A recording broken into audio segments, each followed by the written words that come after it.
దయచేసి video skip చేయకుండా చివరి వరకు చూడండి. మనం ఇప్పుడున్న పరిస్థితుల్లో 5 నిమిషాలు కరెంట్ లేకుంటే ఉండలేకపోతున్నాం. కరెంట్ ఇప్పుడెందుకు పోయిందా, ఇప్పుడెందుకు తీసాడా అని కరెంటుని మరీ తిరుగుతుంటాం. కరెంటు లైన్మెన్కు ఫోన్ చేసి మరీ కరెంట్ ఎప్పుడు వస్తుందని అడుగుతుంటాం.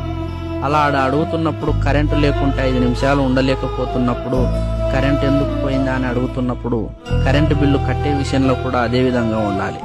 మేమేమో ఎండనగా వాననక రేయనక కరెంటు ఇవ్వాలనే ఉద్దేశంతో ఎంతో కష్టపడుతుంటాం మీకోసం. కరెంటు లేకుంటే ఉండలేకపోతారు జనాలని. కానీ మీరేమో కరెంటు బిల్లు కట్టే విషయంలో ఎంత నిర్లక్ష్యం చేస్తారంటే కొందరు చాలా దారుణంగా ఉంటుంది. అదే మీరు టీవీ బిల్లు కానీ మొబైల్ బిల్లు కానీ 1 గంట పని చేయకపోతే ఆలస్యం చేయకుండా రీఛార్జ్ చేసుకుని వాడుకుంటారు. దయచేసి కరెంటు బిల్లు విషయంలో కూడా అదే విధంగా సరైన టైంలో చెల్లించి మా డిపార్ట్మెంట్కు తోడ్పండి.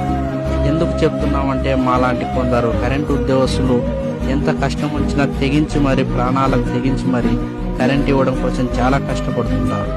అందుకే మాలాంటి వారినైనా దృష్టి పెట్టుకొని మాలాంటి వారి కోసమైనా సరైన సమయానికి బిల్లు చెల్లించాలి.